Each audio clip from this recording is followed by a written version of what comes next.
ಇರಾನ್ನ ಶಕ್ತಿ ಸಾಮರ್ಥ್ಯದ ಬಗ್ಗೆ, ಅದರಲ್ಲೂ ವಿಶೇಷವಾಗಿ ಇರಾನ್ ಹೊಂದಿರುವಂಥ ಸೊಳ್ಳೆ ಪಡೆ ಅಥವಾ ಡ್ರೋನ್ ಸೈನ್ಯ ಅಂತ ಇದನ್ನು ಕರೀತಾರೆ. ದೊಡ್ಡ ಮಟ್ಟದಲ್ಲಿ ಚರ್ಚೆ ಆಗ್ತಾ ಇರುವಂತಹ ವಿಚಾರ ಇದು. ಯಾಕಂದರೆ ಅತಿ ಹೆಚ್ಚು ರಕ್ಷಣಾ ಬಜೆಟನ್ನು ಹೊಂದಿರುವಂಥ ಅಮೇರಿಕಾವನ್ನೇ ಬಗ್ಗಿಸಿದಂತಹ ದೇಶ ಇರಾನ್. ಹೆಂಗೆ ಸಾಧ್ಯ ಆಯಿತು? ಇರಾನ್ ನೋಡಿ ಕಡಿಮೆ ಖರ್ಚಿನಲ್ಲಿ ದೊಡ್ಡ ಆರ್ಥಿಕತೆಯನ್ನು ಹೊಡೆಯುವ ಪ್ರಯತ್ನವನ್ನು ಮಾಡಿದೆ. ಅಮೇರಿಕ ಹೆಚ್ಚು ಇನ್ವೆಸ್ಟ್ ಮಾಡಿ ದೊಡ್ಡ ದೊಡ್ಡ ಹಡಗುಗಳನ್ನು, ದೊಡ್ಡ ದೊಡ್ಡ ನೌಕಾಪಡೆಗಳನ್ನು, ದೊಡ್ಡ ದೊಡ್ಡ ಕ್ಷಿಪಣಿಗಳನ್ನು, ಕಾಸ್ಟ್ಲಿಯೆಸ್ಟ್ ಎಲ್ಲವನ್ನು ಕೂಡ ಇರಾನ್ ಮೇಲೆ ಪ್ರಯೋಗ ಮಾಡೋ ಪ್ರಯತ್ನ ಮಾಡಿತು. ಆದರೆ ಇರಾನ್ ಅತ್ಯಂತ ಕಡಿಮೆ ಖರ್ಚಿನಲ್ಲಿ ತಯಾರಿಸಿದಂತಹ ಡ್ರೋನ್ಗಳಾಗಿರ್ಬೋದು, ತಾವು ತಯಾರು ಮಾಡಿದಂತಹ ಹಡಗುಗಳಾಗಿರ್ಬೋದು, ದೋಣಿಗಳಾಗಿರ್ಬೋದು, ಇವುಗಳನ್ನು ಬಳಕೆ ಮಾಡಿಕೊಂಡು ಅಮೇರಿಕಾವನ್ನು ದಿಕ್ಕು ತಪ್ಪಿಸುವ ಕೆಲಸವನ್ನು ಮಾಡಿತು. ಇದೇ ಕಾರಣಕ್ಕಾಗಿ ಇವತ್ತು ಇಂಥದ್ದೊಂದು ಪ್ರತಿರೋಧವನ್ನು ವ್ಯಕ್ತಪಡಿಸೋದಕ್ಕೆ ಇರಾನ್ನಿಂದ ಸಾಧ್ಯ ಆಗಿದೆ ಅಂತ ಹೇಳ್ತಿದ್ದಾರೆ. F-15 ಯುದ್ಧ ವಿಮಾನವನ್ನು ಕೂಡ ಇದೇ ಇರಾನ್ ಹೊಡೆದುರುಳಿಸಿದಾಗ ಸ್ವತಃ ಅಮೇರಿಕ ಇಡೀ ಜಗತ್ತಿನ ಎದುರುಗಡೆ ಮುಖಭಂಗವನ್ನು ಅನುಭವಿಸಿದ್ದನ್ನು ನಾವು ನೋಡಿದ್ದೀವಿ. ತನ್ನದೇ ಸೈನಿಕನನ್ನು ಕರೆದುಕೊಂಡು ಬರೋದಕ್ಕೆ ಒಂದು ರಹಸ್ಯ ಕಾರ್ಯಾಚರಣೆಯನ್ನು ಮಾಡಿ ಡೊನಾಲ್ಡ್ ಟ್ರಂಪ್ ಯಾವೆಲ್ಲ ಪ್ರಯತ್ನವನ್ನು ಪಟ್ಟರು ಅಂತ ನೋಡಿದ್ವಿ. ಆದರೆ ಇರಾನ್ ಏನು ಮಾಡ್ತು? ಅತ್ಯಂತ ಕಡಿಮೆ ಖರ್ಚು. ಈ ಬಗ್ಗೆ ಮೊನ್ನೆಯೂ ಕೂಡ ನಾವು ನೋಡಿದ್ದೇವೆ. ಆತ್ಮಹತ್ಯಾ ಡ್ರೋನ್ಗಳನ್ನು ಬಳಕೆ ಮಾಡಿಕೊಳ್ತು. ಈ ಆತ್ಮಹತ್ಯಾ ಡ್ರೋನ್ಗಳ ಮುಖಾಂತರ ಎದುರುಗಡೆ ಬರ್ತಾ ಇರುವಂಥ ಶತ್ರುಗಳ ಕ್ಷಿಪಣಿಗಳನ್ನು ಅವರಿಗೆ ಗೊತ್ತಾಗದಂತೆ ಹೊಡೆದುರುಳಿಸುವಲ್ಲಂಥ ಅತ್ಯಂತ ಕಡಿಮೆ ಖರ್ಚಿನ ಶಕ್ತಿಯನ್ನು ಬಳಕೆ ಮಾಡಿ ಅಮೆರಿಕವನ್ನು ಬಗ್ಗಿಸುವ ಪ್ರಯತ್ನವನ್ನು ಮಾಡಿತು. ಹಾಗಾದರೆ ಈ ಸೊಳ್ಳೆ ಪಡೆಯಂತೆ ಅಂದರೆ ಏನು? ಹೆಂಗೆ ಕೆಲಸ ಮಾಡುತ್ತೆ? ಏನಿದು ಇರಾನ್ನ ಸೊಳ್ಳೆ ಪಡೆ? ಇದು ಸೊಳ್ಳೆ ಪಡೆ ಅನ್ನೋದು ಸಾವಿರಾರು ಸಣ್ಣ ಅತಿ ವೇಗದ ದೋಣಿಗಳ ಸಮೂಹ. ಅತ್ಯಂತ ಚಿಕ್ಕದಾಗಿರುತ್ತೆ.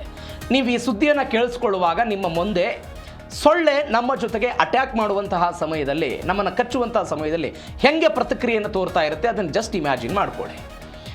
ಇದು ಅತಿ ಸಣ್ಣದಾಗಿರುತ್ತೆ ಸೊಳ್ಳೆಯ ರೀತಿಯಲ್ಲಿ. ಇದರ ವೇಗವೂ ಕೂಡ ಅತ್ಯಂತ ವೇಗವಾಗಿ ಇರುತ್ತೆ. 75ರಿಂದ 110 ಕಿಲೋಮೀಟರ್ ಪರ್ ಅವರ್ಗೆ ವೇಗದ ಚಲನೆ ಇರುತ್ತೆ. ಈ ದೋಣಿಗಳಲ್ಲಿ ಕ್ಷಿಪಣಿ ಮತ್ತು ಮಷಿನ್ ಗನ್ಗಳನ್ನು ಕೂಡ ಇಡಲಾಗಿರುತ್ತೆ. ಇವು ಹಾರ್ಮುಜ್ ಜಲಸಂಧಿಯಲ್ಲಿ ಅತಿ ಹೆಚ್ಚಾಗಿ ಇವುಗಳನ್ನು ಅಳವಡಿಕೆ ಮಾಡಲಾಗಿದೆ. ಸೊಳ್ಳೆಗಳಂತೆ ಇವುಗಳು ಚಿಕ್ಕದಾಗಿದ್ದರೂ ಕೂಡ ಅತ್ಯಂತ ಹೆಚ್ಚು ಅಪಾಯಕಾರಿ. ಈಗ ಸೊಳ್ಳೆ ಚಿಕ್ಕದಾಗಿದ್ದರೂ ಕೂಡ ಮನುಷ್ಯನಿಗೆ ಕಚ್ಚದಾಗ ಎಷ್ಟು ಅಪಾಯಕಾರಿ? ಅನೇಕ ಸಾಂಕ್ರಾಮಿಕ ರೋಗಗಳು ಬರುವಂಥ ಸಾಧ್ಯತೆ ಇರುತ್ತೆ. ಅದೇ ರೀತಿಯಾಗಿ ಈ ದೋಣಿಗಳು ಕೂಡ ಕೆಲಸ ಮಾಡುತ್ತೆ. ಇದರ ಜೊತೆಗೆ ಇವುಗಳನ್ನು ಗುರುತು ಮಾಡೋದು, ಇವುಗಳನ್ನು ಹೊಡೆಯೋದು ಕೂಡ ಶತ್ರು ದೇಶಕ್ಕೆ ಅತ್ಯಂತ ಸೂಕ್ಷ್ಮ ಮತ್ತು ಅವರಿಗೆ ಗೊತ್ತೇ ಆಗೋದಿಲ್ಲ ಅಂತ ನಾವು ಅಂದ್ಕೊಳ್ಬೋದು. ಆ ಪರಿಪ್ರಮಾಣದಲ್ಲಿ ಕೆಲಸ ಮಾಡುತ್ತೆ. ಇದರ ಜೊತೆಗೆ ಒಂದೇ ಬಾರಿಗೆ ಈ ದೋಣಿಗಳನ್ನು ಶತ್ರು ರಾಷ್ಟ್ರಗಳ ಎದುರುಗಡೆ ಬಿಟ್ಟಾಗ ಏಕಕಾಲಕ್ಕೆ ನೂರಾರು ಸೊಳ್ಳೆಗಳು ಮನುಷ್ಯನ ಹತ್ರ ಬಂದಾಗ ನಮಗೆ ಯಾವ ಅನುಭವ ಆಗುತ್ತಲ್ಲ ಅದೇ ರೀತಿಯಾಗಿ ಶತ್ರು ರಾಷ್ಟ್ರಕ್ಕೂ ಆಗುತ್ತೆ.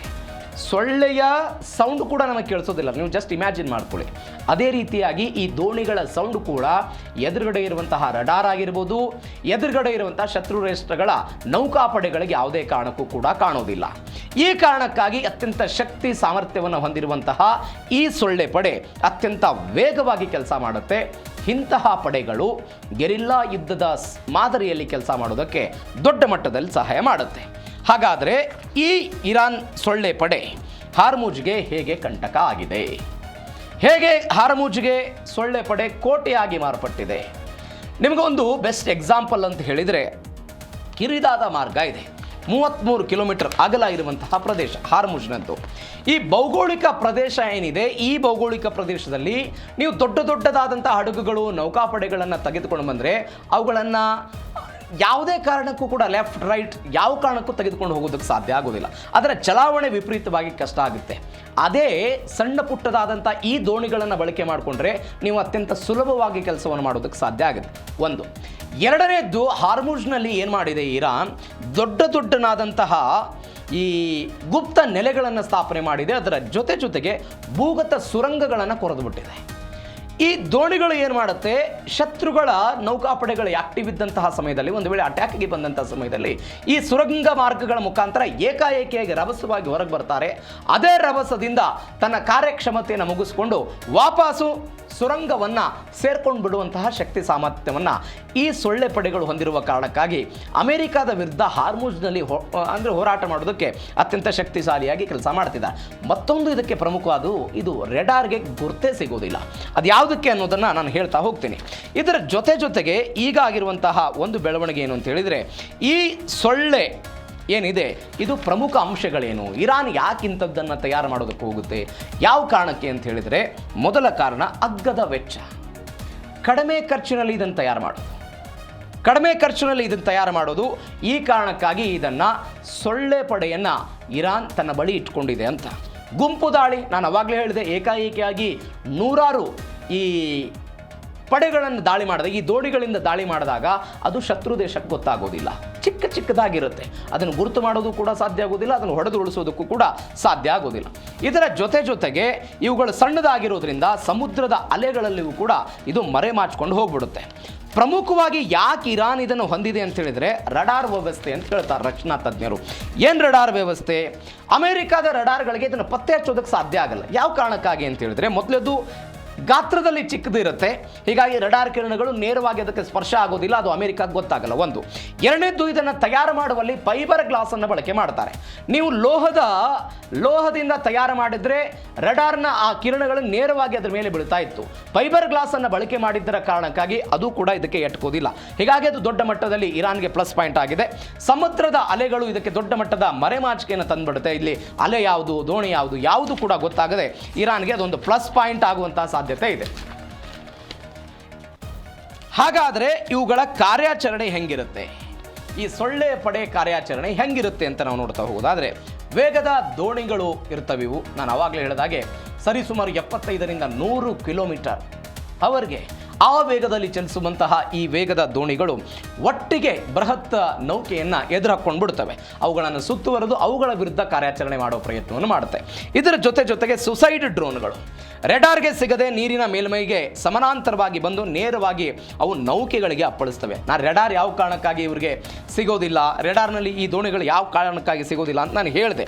ಆ ಕಾರಣವನ್ನು ಬಳಕೆ ಮಾಡಿಕೊಂಡು ಮತ್ತು ಅತಿ ವೇಗವಾಗಿರುತ್ತೆ ಮತ್ತು ಚಲನಶೀಲತೆ ಇರುತ್ತೆ. ವೇಗವಾಗಿರುವುದರ ಜೊತೆಗೆ ಚಲನಶೀಲತೆ ಅಂತ ಹೇಳಿದ್ರೆ ದಿಕ್ಕನ್ನು ತಪ್ಪಿಸುವಂತಹ ಕೆಪಾಸಿಟಿಯೂ ಕೂಡ ಈ ಡ್ರೋನ್ ಸೈನ್ಯಕ್ಕಿದೆ. ದಿಕ್ಕನ್ನು ತಪ್ಪಿಸ್ಬಿಡ್ತಾರೆ. ಈ ಕಾರಣಕ್ಕಿಗೂ ಕೂಡ ಅದು ಇರಾನ್ಗೆ ಸಹಾಯವನ್ನು ಮಾಡುತ್ತೆ. ಯಾವ ಕಾರಣಕ್ಕಾಗಿ ಈ ಸೊಳ್ಳೆ ಪಡೆಗೆ ಅಮೆರಿಕ ಕೈ ಹಾಕಿಲ್ಲ? ದೊಡ್ಡ ನೌಕಾಪಡೆಗಳು, ಅತ್ಯಾಧುನಿಕ ತಂತ್ರಜ್ಞಾನ, F-15 ಅಂತ ಯುದ್ಧ ವಿಮಾನಗಳು ಇವೆಲ್ಲವೂ ಇದ್ದಾಗಲೂ ಕೂಡ ಈ ಅಮೆರಿಕ ಇರಾನ್ನ ಈ ಸೊಳ್ಳೆ ಪಡೆಗೆ ಯಾಕೆ ಕೈ ಹಾಕಿಲ್ಲ ಅಂತ ನೋಡ್ತಾ ಹೋಗೋದಾದರೆ, ಆನೆ ಮತ್ತು ಸೊಳ್ಳೆ ಆರ್ಥಿಕ ಲೆಕ್ಕಾಚಾರ. ನಾನು ಆವಾಗಲೇ ಹೇಳಿದೆ, ಸೊಳ್ಳೆ ಅನ್ನೋದನ್ನು ನೀವು ನಿಮ್ಮ ಮುಂದೆ ತೆಗೆದುಕೊಂಡು ಬನ್ನಿ ಅಂತ. ಈಗ ಆನೆಯನ್ನು ತೆಗೆದುಕೊಂಡು ಬನ್ನಿ. ಆನೆ ಅಂತ ಹೇಳಿದರೆ ಅದು ಅಮೆರಿಕಾದ ಯುದ್ಧ ನೌಕಾಪಡೆಗಳು, ಸೊಳ್ಳೆ ಅಂತ ಹೇಳಿದರೆ ಇರಾನ್ನ ಈ ದೋಣಿಗಳು ಅಂತ. ಆರ್ಥಿಕವಾಗಿಯೂ ಕೂಡ ಒಂದು ಶಹೀದ್ ಡ್ರೋನ್ ತಯಾರು ಮಾಡೋದಕ್ಕೆ ಸರಿಸುಮಾರು 17 ಲಕ್ಷ ರೂಪಾಯಿ ಖರ್ಚಾಗುತ್ತೆ. ಯಾರಿಗೆ? ಇರಾನ್ನವ್ರಿಗೆ. ಆದರೆ ಇದನ್ನು ಹೊಡೆದುರುಳಿಸೋದಕ್ಕೆ ಅಮೆರಿಕ ಏನು ಕ್ಷಿಪಣಿಗಳನ್ನು ಬಳಸುತ್ತಲ್ಲ, ಅದಕ್ಕೆ 16 ಕೋಟಿ ರೂಪಾಯಿ ಖರ್ಚಾಗುತ್ತೆ. ನಿಮಗೆ 17 ಲಕ್ಷ ರೂಪಾಯಿಯಲ್ಲಿ 16 ಕೋಟಿ ರೂಪಾಯಿಯಲ್ಲಿ ಎಲ್ಲಿಂದ ಎಲ್ಲಿಗೆ ಸಂಬಂಧ? ಹೀಗಾಗಿ ಇರಾನ್ ಹೇಳುತ್ತೆ, ಎದುರುಗಡೆ ಇರುವಂಥ ಒಂದು ನೌಕಾಪಡೆಯನ್ನು ಹೊಡೆದುರುಳಿಸೋದಕ್ಕೆ ನಮ್ಮ 100 ದೋಣಿಗಳು ಹೋದರೂ ಪರವಾಗಿಲ್ಲ, 17 ಲಕ್ಷ ರೂಪಾಯಿ ಅಷ್ಟೇ ಒಂದಕ್ಕೆ. ಆದರೆ ಅಮೆರಿಕದ್ದು ಒಂದು ಹೋದರೆ 16 ಕೋಟಿ ರೂಪಾಯಿ ಖರ್ಚಾಗುತ್ತೆ. ಹೀಗಾಗಿ ಈ ಕಾರಣಕ್ಕಾಗಿ ಇರಾನ್ ಆಲೋಚನೆ ಮಾಡ್ತಾ ಇದೆ, ಒಂದು ತಂತ್ರವನ್ನು ಅವರು ಪ್ರಯೋಗ ಮಾಡ್ತಾ ಇದ್ದಾರೆ. ಏನು ತಂತ್ರ ಅವ್ರದ್ದು ಅಂತ ಹೇಳಿದರೆ, ಇವರೆಲ್ಲರೂ ಕೂಡ ಕಡಿಮೆ ಖರ್ಚಿನಲ್ಲಿ ಇದನ್ನು ಅಸಮಾನ ಯುದ್ಧ ತಂತ್ರ ಅಂತ ಕರೀತಾರೆ. ಅಸಮಾನ ಯುದ್ಧ ತಂತ್ರ ಅಂತ ಹೇಳಿದರೆ ಕಡಿಮೆ ಖರ್ಚು ಮಾಡಿ ದೊಡ್ಡ ಶಕ್ತಿ ಇರುವಂಥ ದೇಶಕ್ಕೆ ಪೆಟ್ಟು ಕೊಡೋ ಪ್ರಯತ್ನ, ಅದನ್ನು ಅವರು ಮಾಡ್ತಿದ್ದಾರೆ ಅಂತ. ಅಮೆರಿಕಾದ ಒಂದು ಹಡಗನ್ನು ಹೊಡೆಯೋದಕ್ಕೆ ಇರಾನ್ನ 100 ದೋಣಿಗಳು ಹೋದರೂ ಕೂಡ ಯಾವುದೇ ವ್ಯತ್ಯಾಸ ಇರಾನಿಗೆ ಆಗೋದಿಲ್ಲ. ಅದರ ವ್ಯತ್ಯಾಸ ಅಮೆರಿಕಕ್ಕೆ ಆಗುತ್ತೆ. ಹೀಗಾಗಿ ದೊಡ್ಡ ಪ್ರಮಾಣದಲ್ಲಿ ಹಾನಿ ಅಮೆರಿಕಕ್ಕಾಗುತ್ತೆ. ಒಂದು ದೊಡ್ಡ ಹಡಗನ್ನು ನೀವು ಅದನ್ನು ಕಂಟ್ರೋಲ್ ಮಾಡಬೇಕು, ಮ್ಯಾನೇಜ್ ಮಾಡಬೇಕು, ತೆಗೆದುಕೊಂಡು ಹೋರಾಟ ಮಾಡಬೇಕು ಅಂತ ಹೇಳಿದರೆ ಸೈನಿಕರು ಬೇಕು, ತೈಲದ ಸಾಮರ್ಥ್ಯ ಬೇಕು, ಅದನ್ನು ನಿರ್ವಹಣೆ ಮಾಡಬೇಕಾದಂತಹ ತಂತ್ರಜ್ಞಾನ ಬೇಕು. ಎಲ್ಲ ಕಾರಣಕ್ಕಾಗಿ ಇರಾನ್ ಇದನ್ನು ಉಪಯೋಗ ಮಾಡಿಕೊಳ್ತಿದೆ ಎನ್ನುವಂಥ ಲೆಕ್ಕಾಚಾರಗಳು ಕೂಡ ಸದ್ಯಕ್ಕೆ ಆಗ್ತಾ ಇರೋದು. ಇದರ ಜೊತೆಗೆ ಟ್ರಂಪ್ ಕಣ್ಣಿಗೆ ಮಣ್ಣೆರಚಿದ ಇರಾನ್. ಹೆಂಗೆ? ಡೊನಾಲ್ಡ್ ಟ್ರಂಪ್ ಹೇಳ್ತಿದ್ದಾರೆ, ಹಾರ್ಮುಜ್ ಮೇಲೆ ನಮ್ಮದೇ ದಿಗ್ಬಂಧನ, ಯಾರು ಕೂಡ ಏನು ಮಾಡೋದಕ್ಕೆ ಸಾಧ್ಯ ಇಲ್ಲ, ನೌಕಾ ದಿಗ್ಬಂಧನ ಹಾಕಿದ್ದೀವಿ ಅಂತ. ಇವೆಲ್ಲದರ ನಡುವೆ ಅಮೆರಿಕಾದ ನೌಕಾಪಡೆ ಕಣ್ತಪ್ಪಿಸಿ ಇದೀಗ 34 ಇರಾನ್ ತೈಲ ನೌಕೆಗಳು ಓಡಾಟ ಮಾಡಿಬಿಟ್ಟಿವೆ. ಹೆಂಗೆ ಸಾಧ್ಯ ಆಯ್ತಿದು ಡೀಟೇಲ್ಸಿಗೆ ಬರ್ತೀನಿ. 19 ನೌಕೆಗಳು ಗಲ್ಫ್ ಪ್ರದೇಶದಿಂದ ಹೊರ ಹೋಗಿವೆ. 15 ನೌಕೆಗಳು ಅರೇಬಿಯನ್ ಸಮುದ್ರದ ಮುಖಾಂತರ ಇರಾನ್ ಕಡೆಗೆ ಬಂದಿವೆ. 6 ಬೃಹತ್ ಟ್ಯಾಂಕರ್ಗಳ ಮುಖಾಂತರ 10.7 ಮಿಲಿಯನ್ ಬ್ಯಾರೆಲ್ ಕಚ್ಚಾ ತೈಲವನ್ನು ಇದೀಗ ಅವರು ಸಾಗಾಟ ಮಾಡಿದ್ದಾರೆ. ಈ 34ರ ಪೈಕಿ 19 ನೌಕೆಗಳು ಪರ್ಷಿಯನ್ ಕೊಲ್ಲೆಯಿಂದ ಹೊರಬಂದಿವೆ. 15 ನೌಕೆಗಳು ಅರಬ್ಬಿ ಸಮುದ್ರದ ಮುಖಾಂತರ ಇರಾನ್ ಅನ್ನು ತಲುಪಿವೆ. ಇವುಗಳಲ್ಲಿ ಕನಿಷ್ಠ 6 ಹಡಗುಗಳು ಭಾರತಕ್ಕೆ ಬಂದಿದೆ ಅಂತಾರೆ. 10.7 ಮಿಲಿಯನ್ ಬ್ಯಾರೆಲ್ ಕಚ್ಚಾ ತೈಲನ್ನು ಸಾಗಾಟ ಮಾಡುತ್ತೆ. ಹಾಗಾದರೆ ಅಮೆರಿಕಾದ ಈ ಕಣ್ಗಾವಲ ನಡುವೆ ಹೆಂಗೆ ಸಾಧ್ಯ ಆಯಿತು? ಮೊದಲೇದು ಟ್ರಾನ್ಸ್ಜಾಂಡರ್ ಆಫ್ ಮಾಡಿದ್ದಾರೆ ಅಂತ. ಟ್ರಾನ್ಸ್ಜಾಂಡರ್ ಅಂತ ಹೇಳಿದರೆ ಇದು ಸ್ಥಳವನ್ನು ಗುರುತಿಸುವಂತಹ ಒಂದು ಶಕ್ತಿ ಇರುವಂತಹ ಇದೊಂದು ತಂತ್ರಜ್ಞಾನ. ಇದನ್ನು ಆಫ್ ಮಾಡಿ ಮಾಡಿ ಮಾಡಿ ಈ ಹಡಗುಗಳು ಹಾರ್ಮುಜನ್ನು ದಾಟಿ ಬಂದಿವೆ. ಯಾಕಂದರೆ ಈ ಹಡಗುಗಳು ಎಲ್ಲಿದೆ ಅಂತ ಗೊತ್ತಿಲ್ಲ ಅಂತ ಒಂದು. ಎರಡನೇದು ಡಾರ್ಕ್ ಫ್ಲೀಟನ್ನು ಮಾಡಿದಾರಂತೆ. ಅಂದರೆ ಯಾವುದೇ ದಾಖಲೆಗಳು ಇಲ್ಲದಂಥ ಹಡಗುಗಳ ಮುಖಾಂತರ ಅದನ್ನು ಸಾಗಾಟ ಮಾಡಿ ಬೇರೊಂದು ಪ್ರದೇಶದಲ್ಲಿ ಅದನ್ನು ಚೇಂಜ್ ಮಾಡಿ ಅದನ್ನು ಚೀನಾಕ್ಕೆ ಸಾಗಾಟ ಮಾಡಿದ್ದಾರೆ ಎನ್ನುವಂಥದ್ದು ಸದ್ಯಕ್ಕೆ ಬರ್ತಾ ಇರುವಂಥ ಡೀಟೇಲ್ಸ್. ಇದರ ಜೊತೆಗೆ ಚೀನಾಗೆ ದೊಡ್ಡ ಮಟ್ಟದ ತೈಲ ಇದೀಗ ರಫ್ತಾಗಿದೆ ಎನ್ನುವಂಥ ಡೀಟೇಲ್ಸ್ ಇದೆ. ಏನಾಗಿದೆ ಹಾಗಾದರೆ? 910 ಮಿಲಿಯನ್ ಡಾಲರ್ ತೈಲ ಹಾಗಾದರೆ ಎಲ್ಲಿಗೆ ಹೋಯಿತು? ಈ ಪ್ರಶ್ನೆಗೆ ಉತ್ತರ ಅತಿ ಹೆಚ್ಚು ಪಾಲು ಚೀನಾಗೆ ಹೋಗಿದೆ ಅನ್ನುವಂಥ ಡೀಟೇಲ್ಸ್ ಇದೆ. 10.7 ಮಿಲಿಯನ್ ಬ್ಯಾರೆಲ್ ತೈಲದ ಮೌಲ್ಯ ಸುಮಾರು 910 ಮಿಲಿಯನ್ ಡಾಲರ್ ಅಂದರೆ 7,600 ಕೋಟಿ ರೂಪಾಯಿ ಅಂತ ಹೇಳ್ತಾರೆ. ಇರಾನ್ನ ಫೋರ್ಸ್ ನೌಕೆಗಳಿಂದ ಮಲೇಷಿಯಾದ ಈಸ್ಟ್ ಔಟರ್ ಫೋರ್ಟ್ ಲಿಮಿಟ್ಸ್ ಈ ಪ್ರದೇಶಕ್ಕೆ ಹೋಗಿವೆ. ಇಲ್ಲಿ ಸಮುದ್ರದ ಮಧ್ಯದಲ್ಲಿ ನಾನು ಅವಾಗಲೇ ಹೇಳಿದಾಗೆ ಇತರ ನೌಕೆಗಳಿಗೆ ತೈಲವನ್ನು ವರ್ಗಾವಣೆ ಮಾಡಿದ್ದಾರೆ. ಅದಾದ ನಂತರ ಚೀನಾದಿಂದ ಮಲೇಷಿಯಾ ಮತ್ತು ಮಧ್ಯಪ್ರಾಚ್ಯದ ತೈಲ ಎಂಬ ಲೇಬರ್ ಅಡಿಯಲ್ಲಿ ಅವುಗಳನ್ನು ಖರೀದಿ ಮಾಡಿ ಬೇರೆ ಬೇರೆ ಕಡೆಗೆ ಹೋಗುವಂಥ ಪ್ರಯತ್ನವನ್ನು ಮಾಡಿದ್ದಾರೆ. ಇಲ್ಲಿ ಗಮನಿಸಬೇಕಾದ ಸಂಗತಿ ಅಂತ ಹೇಳಿದರೆ ಅಮೆರಿಕ ತನ್ನನ್ನು ತಾನು ಕೊಚ್ಚಿಕೊಳ್ತಾ ಇದೆ. ಡೊನಾಲ್ಡ್ ಟ್ರಂಪ್ ಹೇಳ್ತಾ ಇದ್ದಾರೆ, ನೌಕಾ ದಿಗ್ಬಂಧನವನ್ನು ವಿಧಿಸಿದ್ದೀವಿ, ನಮ್ಮ ಮಿತ್ರ ರಾಷ್ಟ್ರಗಳಿಗೆ ಮಾತ್ರ ಇಲ್ಲಿ ಹೋಗೋದಕ್ಕೆ ಬರೋದಕ್ಕೆ ಅವಕಾಶವನ್ನು ಮಾಡಿಕೊಡ್ತೀವಿ, ಇರಾನ್ನ ಬಂದರುಗಳಿಗೆ ಒಂದೇ ಒಂದು ಹಡಗು ಹೋಗೋದಕ್ಕೆ ನಾವು ಬಿಡೋದಿಲ್ಲ ಅಂತ ಟ್ರಂಪ್ ಹೇಳ್ತಿದ್ದಾರೆ. ಇವೆಲ್ಲದರ ನಡುವೆ ಈ ಎಲ್ಲ ವ್ಯವಹಾರ ಆಗಿದೆ.